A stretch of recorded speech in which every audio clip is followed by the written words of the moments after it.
बारे में पढ़ना है, टीचिंग एड्स के बारे में पढ़ना है और मैथमेटिक्स लेबोरेटरी के बारे में।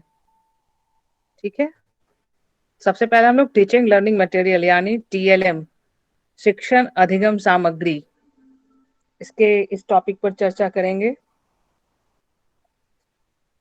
ओके, टीएलएम यानी शिक्षण अधिगम सामग्री से आप क्या समझते हैं बच्चों? ये काफी पुराना टर्म है और कई समय से आप यूज कर रहे हैं इस टर्म का। What do you mean by teaching learning material?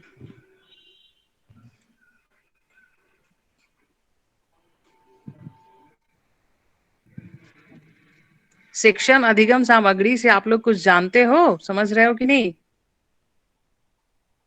ऐसी सामग्री जो छात्र के शिक्षा के दौरान अधिगम में सहायता करती हैं, उन्हें शिक्षण अधिगम सामग्री कहते हैं। Very good. ऐसी सामग्री जो शिक्षक शिक्षण के दौरान अधिगम हेतु उपयोग में लाते हैं, उन सामग्रियों को हम लोग शिक्षण अधिगम सामग्री कहते हैं। Those materials which are used by a teacher while teaching for better learning। ठीक है, टीएलएम के क्या क्वालिटीज होने चाहिए? शिक्षण अधिगम सामग्री के क्या गुण होने चाहिए? आसान हो, बच्चे की पहुंच में हो, सरल हो, ज्यादा मतलब कॉम्प्लेक्स नहीं हो चीजें, और हम्म, बहुत मतलब बड़ी साइज में ना हो, आकार मतलब उनका निश्चित हो कि बच्चा छू के पहचान सके। ज्यादा मतलब बड़ा होगा तो उसमें भी नहीं पहचान पाएगा। और ऐसी ऐसी चीजों की ना बनी हो जो टूट जाए या बच्चे को नुकसान पहुंचाए, उसके हाथ में लग जाए, जैसे कांच की या ब्लेड या मतलब धारदार चीजों से ना बनी हुई हो। और ऐसी भी ना मतलब बहुत हल्की ना बनी हो जो पकड़ते ही बच्चे के टूट जाए। वेरी गुड, बहुत अच्छा। ठीक है, तो टीएलएम की क्वालिटीज अभी शुभम ने कुछ बताए हैं, आप लोग को भी पढ़ चुके हैं, फिर भी थोड़ा बहुत बतला दिया जाता है। सबसे पहली चीज कि टीएलएम शुड बी अट्रैक्टिव। आपका शिक्षण अधिगम सामग्री हमेशा आकर्षक होना चाहिए। ठीक है, अगर आकर्षक नहीं होगा तो बच्चे उस पर ध्यान नहीं देंगे। आकर्षक कहने का तात्पर्य ये नहीं कि वो देखने में बहुत ही खूबसूरत हो। अगर हम विजुअली चैलेंज बच्चे को पढ़ा रहे हैं तो वहाँ अट्रैक्टिव वर्ड का कोई मायने नहीं रखता। But attractive in the sense कि जब हम उसको फील करें या उसे समझाएं या उस और जो उससे प्रतीत होता है वो अच्छा हो, बच्चे उसकी तरफ आकर्षित हो कि हाँ ये क्या है, कैसे सीखा जाएगा, कैसे बना है ये सारी चीजें। ठीक है, और दूसरी चीज की ड्यूरेबल हो। कोई भी टीएलएम आप बनाएंगे हमेशा टिकाऊ बनाएंगे। ऐसा नहीं बनाएंगे कि आप आज यूज किए और अगले दिन नहीं हुए, या ऐसा टीएलएम आप नहीं बनाए कि आज की क्लास में वो अप्रोप्रिएट है और नेक्स्ट ईयर जब उसी क्लास को सेम पढ़ाए तो वो टीएलएम अप्रोप्रिएट ना हो, वो ड्यूरेबल हो। ओके, दूसरी चीज की वो इंटरेस्टिंग हो, रुचिदायक हो। सहायक सामग्री हमेशा रुचिदायक होना चाहिए ताकि बच्चे उसमें इंटरेस्ट लेकर के उस कंटेंट को पढ़ने की कोशिश करें या समझने की कोशिश करें। नेक्स्ट है एज अप्रोप्रिएट होना चाहिए, बच्चे के आयु के अनुसार होना चाहिए। ऐसा ना करें कि आप छोटे से बच्चे को पढ़ा रहे हैं और आप टीएलएम ऐसा बना दें कि वो लगभग 15-16 साल के बच्चों के समझ के अंतर्गत आता हो। तो जिस एज ग्रुप को आप पढ़ा रहे होंगे उसी एज ग्रुप के अनुसार आपका शिक्षण अधिगम सामग्री रहेगा। ठीक है, फिर था आपका साइज अप्रोप्रिएट होना चाहिए। किसी भी टीएलएम का साइज हमेशा उचित होना चाहिए। ठीक है, उचित इन द सेंस कि जो चीज अगर हमें समझाना हो, जो आपने साइज डिजाइन किया है उस साइज से बच्चों को समझाया जा सके, न तो वो बहुत ही ज्यादा छोटा हो जाए और न ही बहुत ज्यादा बड़ा हो जाए। ताकि किसी इतना बड़ा बना देंगे तो आपको कैरी करने में भी मुश्किल होगा, क्लास में टीचर को ले जाने में भी दिक्कत होगी। तो साइज हमेशा उचित होना चाहिए। ठीक है, जटिलता नहीं होनी चाहिए। कोई भी हम शिक्षण अधिगम सामग्री बनाएंगे वो सुगम होना चाहिए, ना कि जटिल होना चाहिए। ठीक है, जटिल इन द सेंस कि उस टीएलएम को समझने में और समझाने में काफी कठिनाइयों का सामना करना पड़ता है, ऐसा टीएलएम आपको नहीं बनाना चाहिए। साधारण हो, आसान हो और सिंपल होना चाहिए। ठीक है, अगली चीज है कि नाजुक ना हो, बहुत ही ज्यादा फ्रेजाइल ना हो कि आपको छूते ही वो टच टच करते ही वो टूट जा रहा हो, या जरा सा उठाया तो ब्रेक कर जाए। इस तरीके का टीएलएम नहीं बनाना चाहिए, ये मजबूत होना चाहिए। ठीक है। और हमेशा ऐसा टीएलएम बनाए जिसे आसानी से कैरी किया जा सके, इजी टू कैरी। और सबसे इम्पोर्टेंट चीज इन सब के अलावा कि टीएलएम लो कॉस्ट या नो कॉस्ट होना चाहिए। टीएलएम बनाने में जो लागत लग रही है आपकी, वो 0 पैसा या थोड़े पैसे में वो बन जाए। यानी मोस्ट जो भी वेस्ट मटेरियल्स आपके पास है, उसका उपयोग करते हुए आपको अपना टीएलएम बनाना चाहिए। ठीक है बच्चों। और टीएलएम हमेशा आप ऐसा बनाएं कि जो नुकसानदायक ना हो, जिससे बच्चे को चोट लग सके या उसको कुछ हानि हो सके। तो ये कुछ चीजें होती हैं जब हम टीएलएम बनाते हैं तो हमें ये ध्यान देना चाहिए। ठीक है। अब है कि टीएलएम क्या क्या होता है। तो टीएलएम की कोई लिमिट नहीं है बच्चों। अगर हम गणित सेक्शन की ही बात करें तो गणित में अगर हम पहला चैप्टर हमारा कुछ जोड़ घटाव का ही है, तो टीएलएम में हम पत्थर वगैरह भी यूज कर सकते हैं, मोतियां भी यूज कर सकते हैं, गोटी उटी यूज कर सकते हैं, बटन से भी इस्तेमाल कर सकते हैं, छोटे छोटे गत्ते काट करके आप इस्तेमाल कर सकते हैं। ठीक है। तो it depends on the topic, जिस प्रकार का टॉपिक होगा उसी प्रकार आपके टीएलएम डिजाइन किए जाएंगे। अब इसमें कुछ फिक्स नहीं है। जैसे अब पहले क्या करते थे, जैसे बच्चे गांधी जी, चैप्टर का नाम अगर गांधी जी होता है तो गांधी जी का फोटो लेके आ जाते हैं। तो आपको सिर्फ टॉपिक थोड़ी बताना है गांधी जी, कंटेंट के अंतर्गत या उस लेसन के अंतर्गत जो भी ऐसी चीजें आ रही हों जिसको कंसेप्ट निर्माण कराने में आपको लगता है कि वर्बल एक्सप्लेनेशन से अच्छा बच्चे के सामने हम टीएलएम रखेंगे फिर एक्सप्लेन करेंगे तो ज्यादा अच्छा होगा, तो आपको उस प्रकार के टीएलएम इस्तेमाल करने चाहिए। ठीक है। जो इजी टू अंडरस्टैंड भी हो, बच्चा उसको आसानी से देख करके या टच करके समझ सके। ठीक है। टीचिंग लर्निंग मटेरियल्स की कई कैटेगरीज भी आप लोग पढ़े होंगे, जैसे ऑडियो विजुअल एड्स या ऑडियो एड्स या मॉडल्स, चार्ट्स, पिक्चर्स, डायग्राम्स,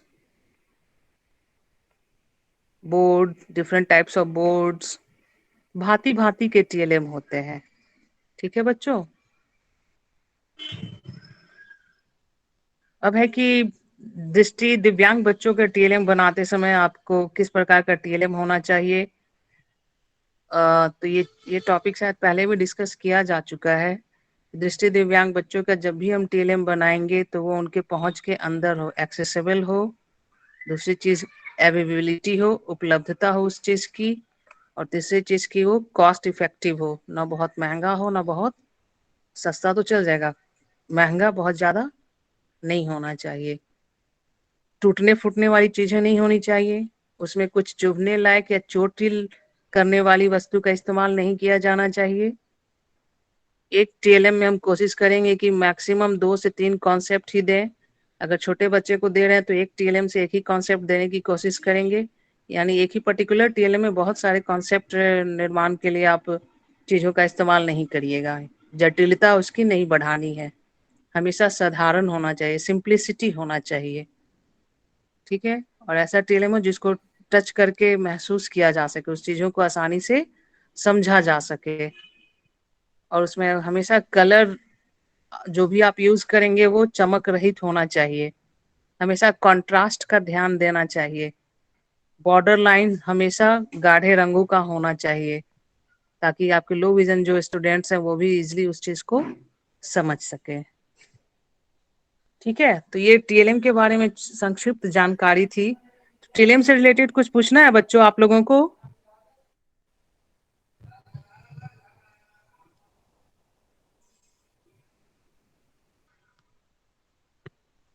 नहीं। नो, चलिए। फिर आपका टीचिंग एड्स है। टीचिंग एड्स के अंतर्गत आपको Taylor frame, abacus, geometry kit और जियो बोर्ड, 4 टॉपिक के बारे में पढ़ना है। तो मेरे ख्याल से abacus, Taylor frame, geometry kit ये सब आप जानते हैं या इनको पढ़ाने की आवश्यकता है। क्योंकि ये सब प्रैक्टिकल आपका चल रहा होगा लास्ट ईयर भी। ये तो फिर मैं अबिलिकस है, एड्स की बात कर रहा हूँ मैं, उपकरणों की, गणितीय उपकरणों में जो है टेलीग्राम का हो जाएगा और अबेकस हो जाएगा, और वो ज्यामिति किट में भी वो भी हो जाएगी। नहीं हो जाएगी, नहीं है पढ़े कि नहीं पढ़े ये पूछ रही हूँ मैं। ज्यामिति किट मैम नहीं पढ़ी है, बाकी तो सब पढ़ा। ओके। ज्यामिति किट एक बार देखा है हम लोगों ने बस। अच्छा, जियो बोर्ड देखे हैं? हाँ बोलो शिवम, क्या बोल रहे हो? अच्छा अच्छा, चलिए कोई नहीं, दोहरा देते हैं। तो सबसे पहले हम लोग एबिकस देखते हैं, ठीक है। एबिकस क्या है? एक गणितीय उपकरण है जो दृष्टि दिव्यांग विद्यार्थियों द्वारा गणित के समस्याओं को हल करने के लिए उपयोग में लाया जाता है ना। अबेकस क्या है? Abacus is a mathematical device which is being used by दृष्टि दिव्यांग students to solve mathematical problems. Okay.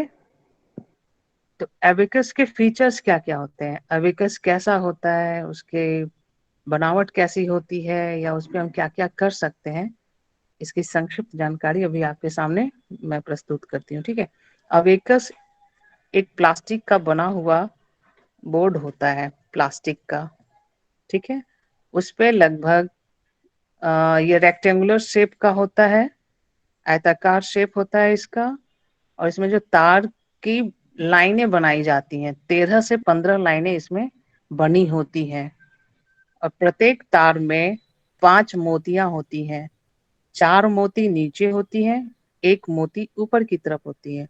इन 5 मोतियों को बांटने के लिए एक मोटी सी प्लास्टिक की रेखा खींची होती है, ठीक है। और मोतियां ताकि अपने आप खिसके नहीं और गिरे नहीं, इसके लिए अंदर फोम का इस्तेमाल किया जाता है, ताकि मोती को जहां आप फिक्स करें तो वहीं वो फिक्स रहे, ज्यादा हिले या गिरे नहीं, ठीक है बच्चों। इसी मैथमेटिकल ये सॉरी इसी एबिकस में हर दूसरे घर के बाद एक उभरा हुआ डॉट बना होता है। ये हर दूसरे तार के बाद, यानी दूसरे और तीसरे तार के बीच में उभरा हुआ डॉट बना होता है, जिसका काम है कि आप जो भी आप किसका मैसेज आ रहा है, जो भी आप उस पे कैलकुलेशन कर रहे हैं दशमलव से संबंधित, उसमें आप उसको आसानी से कर सकें, ठीक है। मैम अब एक तीसरे में तार की बात हाँ होता है, बताइए। तीसरे तार का दशमलव बिंदु होता है। 1 2 3, कौन सा वाला आपके पास है, हरा वाला या काला वाला? ब्लैक वाला मैम, हाँ, ब्लैक वाला। सबके पास ब्लैक है, ग्रीन वाला है किसी के पास?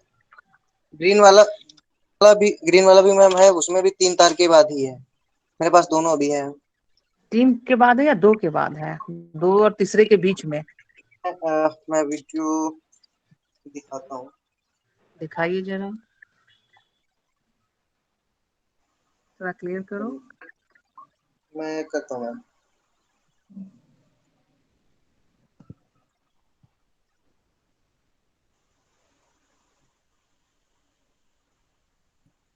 नहीं ये मोटा वाला है, उससे एक और पतला, जो पतले पतले डॉट होते हैं।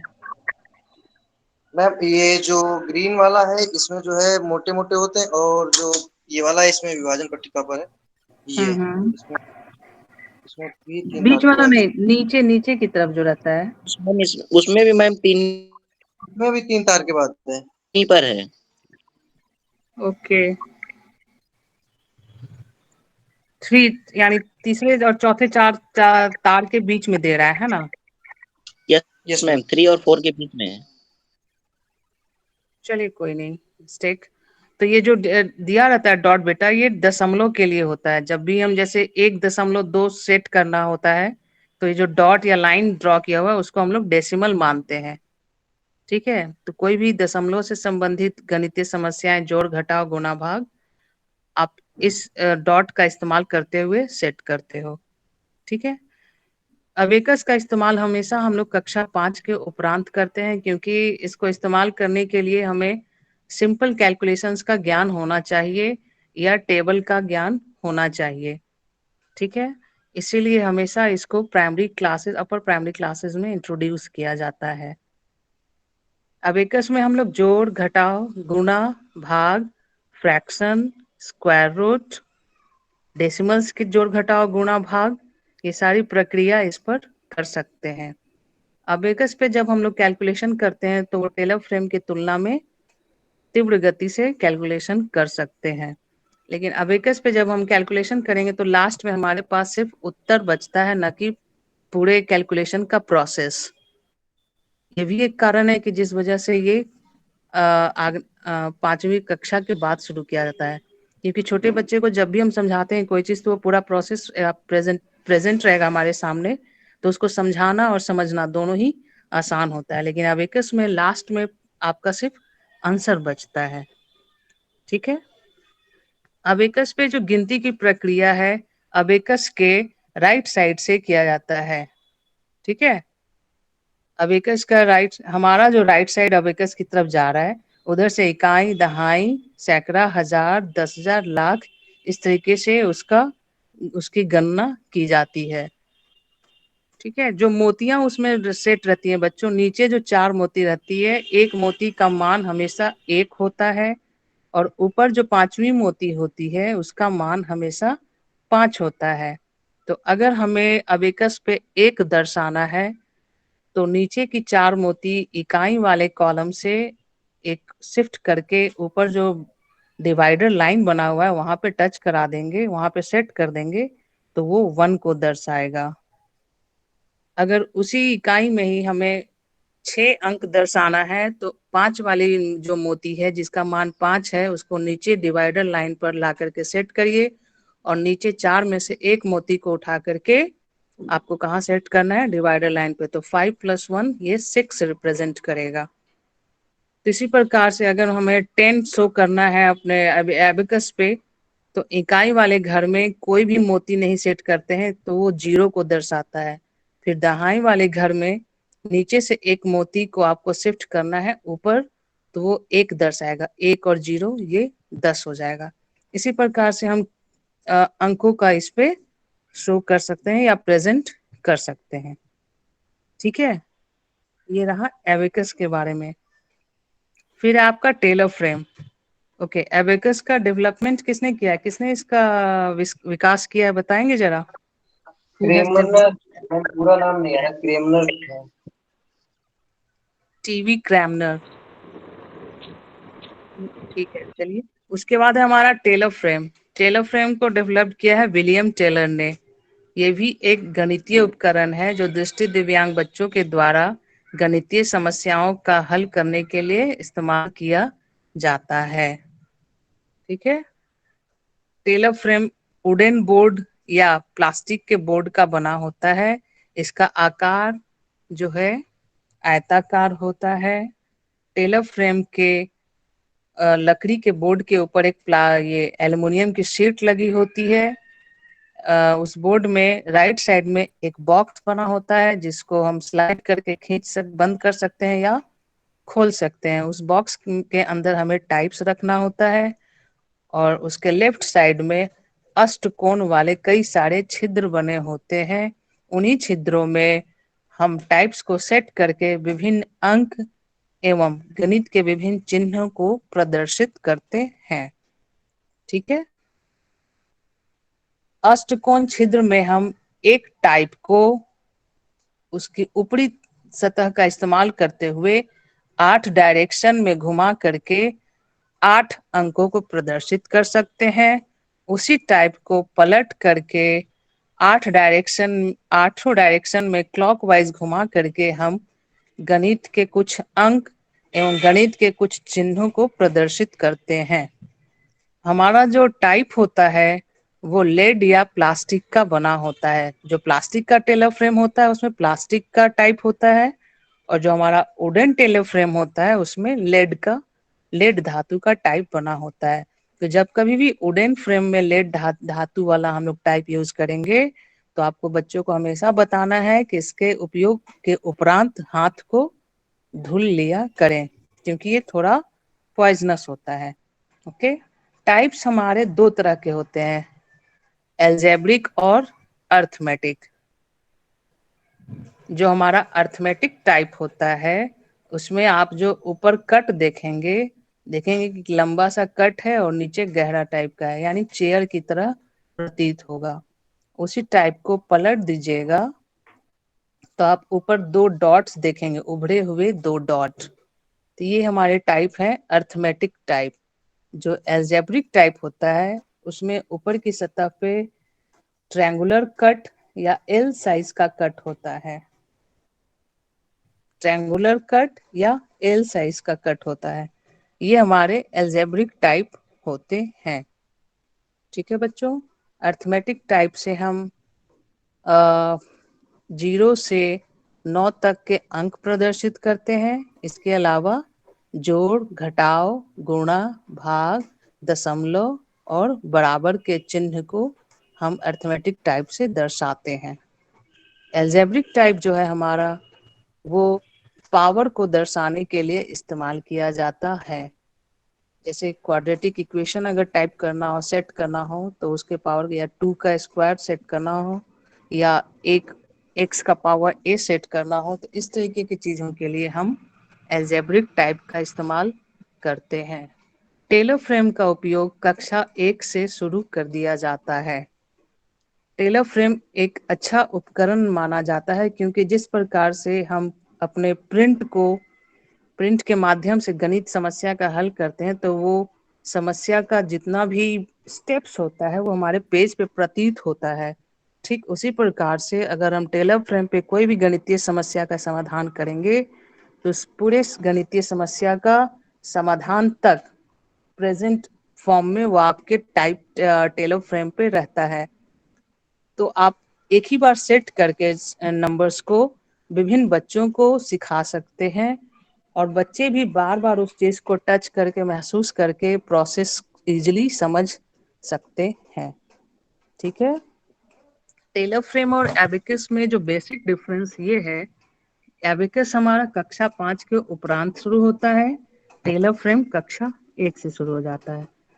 टेलर फ्रेम थोड़ा भारी होता है, एबेकस छोटा और हल्का होता है।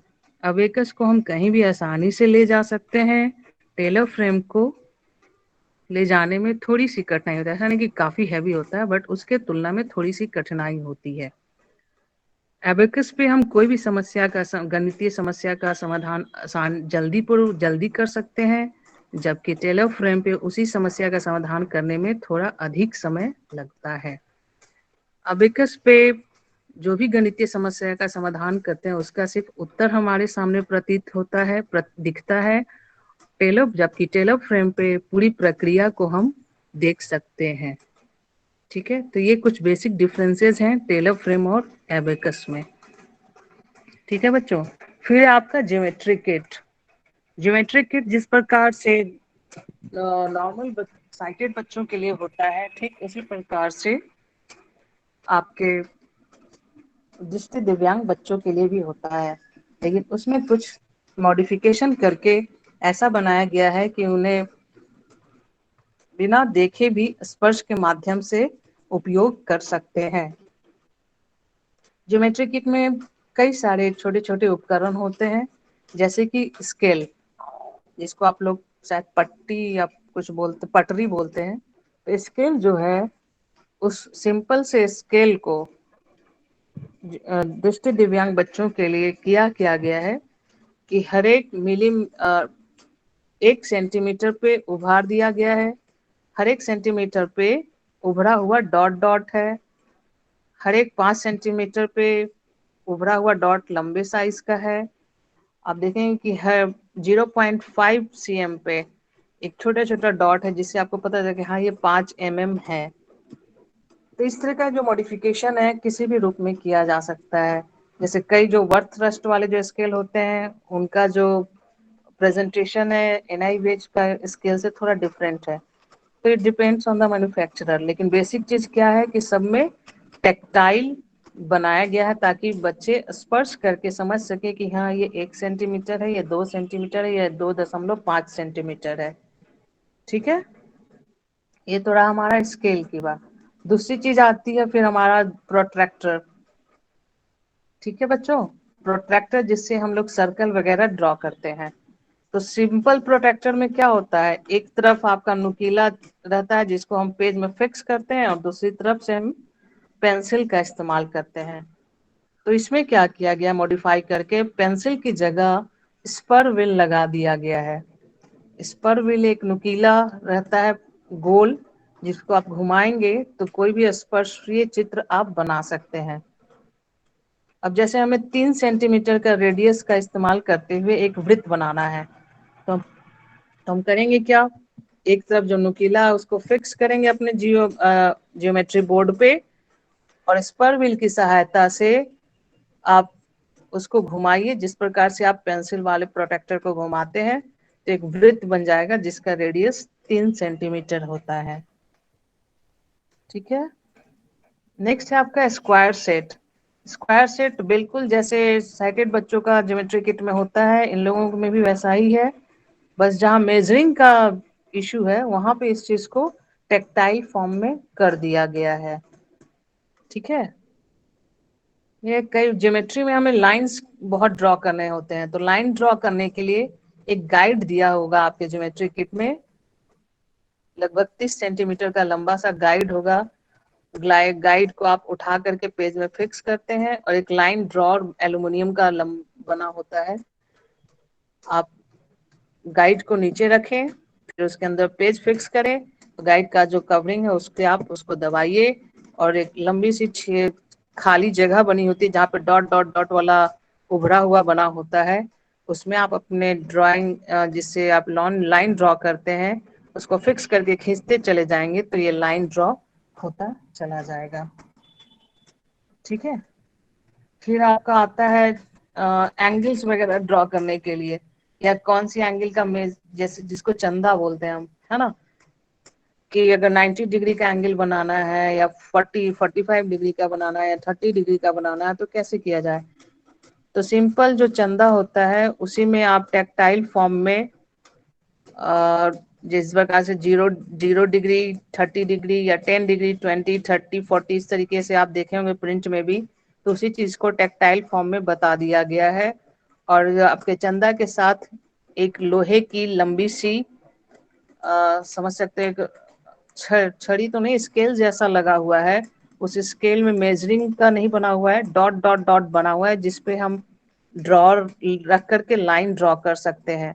और जो आपका ये स्टील का जो अटैच्ड है आपके चंदे के साथ वो मूवेबल होता है, यानी किसी भी डिग्री पे हम बनाना चाहें उसको मूव करके उस पर लाइन ड्रॉर का इस्तेमाल करके एंगल ड्रॉ कर सकते हैं। ठीक है, तो ये आपके कुछ बेसिक छोटे छोटे उपकरण जो ज्योमेट्री किट में थे वो थे। ये बेहतर होता जब हम लोग सामने एक दूसरे के बैठे होते, हमारे पास ये किट होता और हर एक बच्चा इस पे कर करके समझता तो समझने में ज्यादा आसानी होती। ठीक है, नेक्स्ट है आपका जियो बोर्ड। जियो बोर्ड एक वुडन बोर्ड होता है जिसपे एक नीचे तो लकड़ी रहता है, हार्ड वुड रहेगा, और ऊपर जालीदार बना होता है, और वो जालीदार भी ना बहुत ज्यादा हार्ड रहता है ना बहुत सॉफ्ट। तो जालीदार जो एक तरफ शीट बनी होती है बहुत बारीक जाली होती है, उस पे आप कोई भी पेज रख करके स्पर व्हील की सहायता से विभिन्न प्रकार की आकृति, विभिन्न प्रकार के लाइन, विभिन्न प्रकार के जो भी आप चित्र बनाना चाहें बना सकते हैं। ठीक है, तो अभी हम लोगों ने संक्षिप्त में abacus, Taylor frame, geo board और ज्योमेट्री किट के बारे में सुना। आप में से किसी को कुछ पूछना है बेटा, abacus, Taylor frame, geo board या ज्योमेट्री किट में?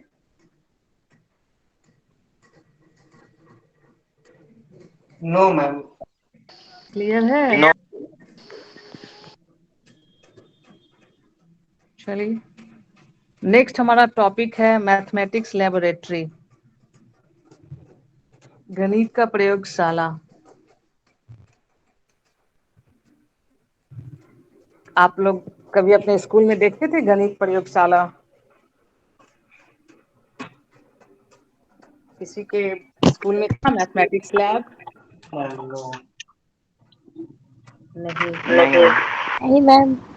तो अपना ही ज्योमेट्री बॉक्स लेके उसी में हो किया करते थे हम लोग, प्रयोगशाला वही थी।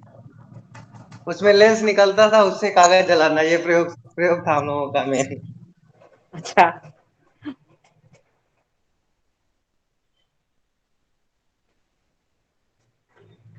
ओके।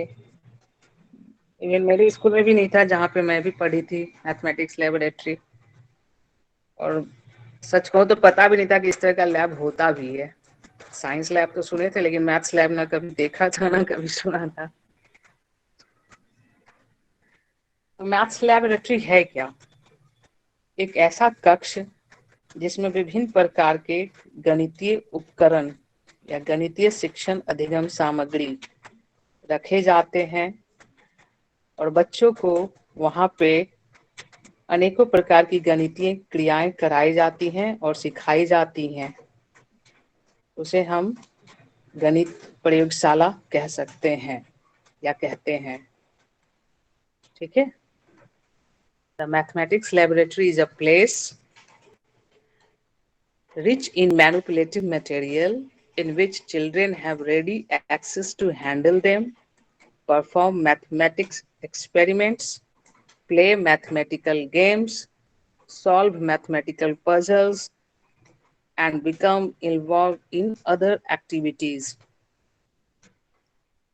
एक ऐसा स्थान या ऐसा कक्ष जहाँ पे विभिन्न प्रकार के गणितीय उपकरण, गणितीय सामग्री, गणितीय पजल, गणितीय खेलकूद से संबंधित सामग्री रखे जाते हैं, जहाँ विद्यार्थी डायरेक्टली उन सब चीजों को करता है एवं सीखता है और अपना प्रत्यय निर्माण यथार्थ रूप में करता है। ठीक है, ये हमारा गणितीय लैब होता है। मैथमेटिक्स लाइब्रेरी का क्या पर्पस है या क्या जरूरत है इसको बनाने का, या क्या इसकी इम्पोर्टेंस है ना? तो मैथमेटिक्स लेबोरेटरी क्यों आवश्यक है बच्चों? हालांकि हम लोग कभी किए नहीं है, लेकिन इसका इम्पोर्टेंस शायद बता सकते हैं। कोई भी विद्यार्थी बताइए, व्हाई इट तो इज हमारे इम्पोर्टेंट। क्या जो है कैलकुलेशन जो भी होती हैं उनको अलग अलग तरीके से सॉल्व करने के लिए उसमें ले जा सकते हैं बच्चों को। या जो है जैसे हम दिखाते हैं कि जैसे एक होता है सर्कल पे जो हम जीवा खींचते हैं, या जो उस जीवा पर फिर उस पे लंब डालते हैं, क्या कहते हैं कि वो जो केन से फिर उस पे लंब डालते हैं, या जो वो क्या उसको किरण जो भी होती है, तो उसमें 90 अंश, ये सब चीजें उसमें बच्चों को देखने में आराम से सामने फ्रंट पे रहेंगी चीजें, तो देख सकते हैं आसानी से। ज्यादा समझेंगे, ज्यादा अच्छा कॉन्सेप्ट डेवलपमेंट होगा। अच्छा है। देखिए, सबसे पहला तो मेरे ख्याल से इम्पोर्टेंस ये है कि to develop interest among children, गणित के प्रति रुचि उत्पन्न करना। देखो, कोई भी चीज, और जैसे आप खेल के बारे में कोई बताओगे, मैं हाँ लूडो ऐसे खेलते हैं, ये होता है उसमें वो होता है, और वही लूडो आपके सामने हो और आप खुद खेलें और समझे, तो जाहिर सी बात है कि आपको उस चीज में इंटरेस्ट राइज करता है। तो मैथमेटिक्स लेबोरेटरी का सबसे अच्छा उद्देश्य हम कह सकते हैं कि बच्चों में गणित के प्रति इंटरेस्ट उत्पन्न करना, रुचि उत्पन्न करना। ठीक है। दूसरा ये है कि to make concept more clear. किसी भी चीज का प्रत्यय अगर आप करवाना चाह रहे हो, खासकर एब्स्ट्रैक्ट चीजों का, और उन एब्स्ट्रैक्ट चीजों का प्रत्यय निर्माण के लिए आप मूर्त वस्तुओं का इस्तेमाल करेंगे बच्चों के समक्ष और उन्हें खुद करने देंगे, तो आप देखेंगे कि उस तरीके से उन बच्चों का प्रत्यय निर्माण ज्यादा बेहतर होगा। अगर हम उसी चीज को वर्बली एक्सप्लेन करें और सेम चीज को बच्चे के समक्ष रख करके उसको करने के लिए कहें और उसके बारे में समझाएं, तो ज्यादा बेहतर प्रत्यय निर्माण उस सामग्री को रख करके समझने में होगा, है ना? तो कोई भी कॉन्सेप्ट होगा वो क्लियर रहेगा कि हाँ ऐसा होता है। ठीक है बच्चों। नेक्स्ट ये है कि ये आपके multi sensory approach of learning को प्रमोट करता है। मल्टी सेंसरी यानी, मल्टी सेंसरी अप्रोच क्या होता है बच्चों? मल्टी सेंसरी मतलब बहु बहुसंवेदी जो, बहु ज्ञानेंद्रिय, हाँ है ना? बहुज्ञानेंद्रिय जब किसी, हाँ, बहु ज्ञानेंद्रिय उपागम। जब भी हम कोई चीज मेरे समक्ष रखा हुआ है तो उसको मैं देख भी रही हूँ, अगर वो आवाज करने वाली चीज है तो सुन भी रही हूँ, स्पर्श करके उसको समझ भी रही हूँ। तो किसी इस तरीके का जो मैथमेटिक्स लैबोरेटरी में कोई भी आप कॉन्सेप्ट क्लियर कराते हैं तो बच्चों के समक्ष आप रखते हैं तो इसका multi sensory approach of learning use होता है। अधिगम के लिए वो अपने बहु ज्ञानेंद्रियों का इस्तेमाल कर रहा है और ये हमें बेहतर पता है कि किसी भी लर्निंग में, किसी भी अधिगम में अगर हम मल्टी सेंसरी अप्रोच यूज करते हैं तो उस पर्टिकुलर जो कुछ भी सिखाया जा रहा है उसका लर्निंग ज्यादा अच्छा होता है ना बच्चों। जैसे एप्पल का ही कॉन्सेप्ट देना है, मैं बता रही हूँ कि एप्पल लाल रंग का होता है, वो गोल होता है, उसके अंदर चार चार पांच बीज होते हैं, बीज काले रंग का होता है और एप्पल का स्वाद हल्का खट्टा हल्का मीठा होता है। और सेम चीज मैं एप्पल आपके हाथ में दूं, उसका स्मेल कराऊं, उसको टच कराऊं और उसको खाने के लिए कहूं, तो कौन सा कॉन्सेप्ट ज्यादा बेहतर होगा, आप बताइए।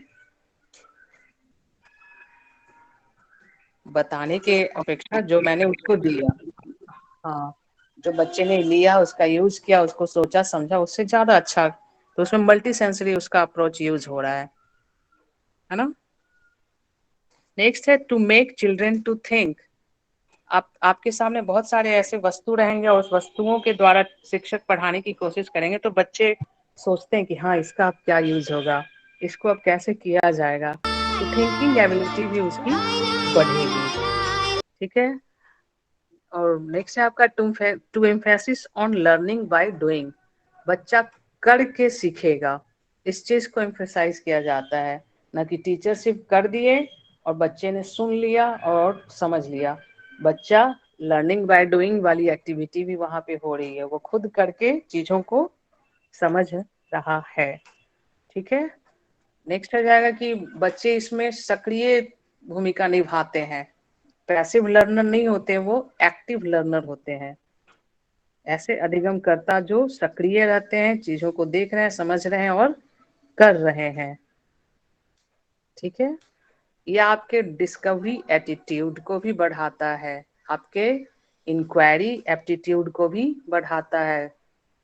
आपके समक्ष कोई वस्तु रखी गई तो आपके दिमाग में अनेकों सवाल चलते हैं कि ये कैसा होता होगा, कैसे बनेगा, क्या करेगा, आप टीचर से पूछते भी हो और इस चीज को जानने की कोशिश करते हो, तो आपके डिस्कवरी एटीट्यूड और आपकी इंक्वायरी एटीट्यूड दोनों ही इससे बढ़ती है। ठीक है। और नेक्स्ट है कि आप एक्सपीरियंस विथ रियल ऑब्जेक्ट्स, जो यथार्थ वस्तु है उसको आप करके अनुभव प्राप्त कर रहे हैं, ना कि सिर्फ सुन करके।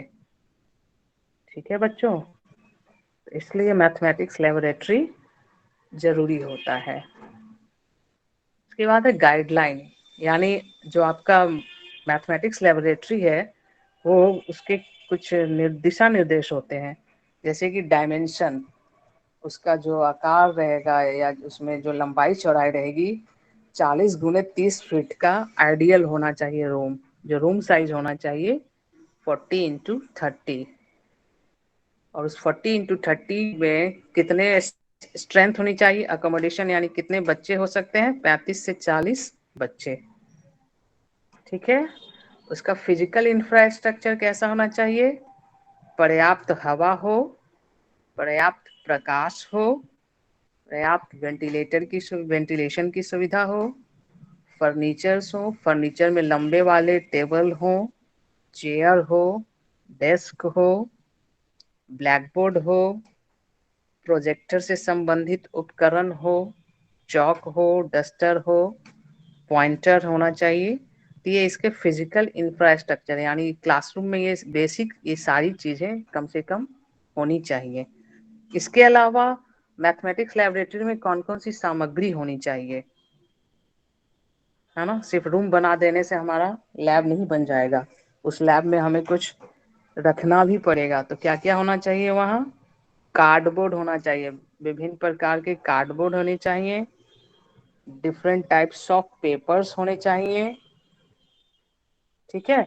राइटिंग मटेरियल्स होने चाहिए, लेखन उपकरण होने चाहिए, लेखन सामग्री होने चाहिए, मेजरिंग टेप होना चाहिए, विभिन्न प्रकार के ग्राफ, विभिन्न प्रकार के कॉइन्स सिक्के, वजन मापने वाले वेइंग मशीन और वेट वाले 100 ग्राम 50 ग्राम 10 ग्राम इस तरीके के जो बाट होते हैं वो होना चाहिए, विभिन्न प्रकार के चार्ट होने चाहिए, विभिन्न प्रकार के फोटो पिक्चर्स होना चाहिए, विभिन्न प्रकार के मॉडल्स होने चाहिए, डिवाइडर होना चाहिए, रोलर होना चाहिए, कैलकुलेटिंग मशीन होना चाहिए, कैलकुलेटिंग मशीन के अलावा आपका कंप्यूटर होना चाहिए, स्टिक होना चाहिए, पेबल्स यानी मोती होना चाहिए, मोती छोटे छोटे पत्थर इस तरह की चीजें, एबेकस होना चाहिए, विभिन्न प्रकार के ब्लॉक्स होने चाहिए, विभिन्न प्रकार के पजल्स होने चाहिए और विभिन्न प्रकार के कार्ड्स होने चाहिए।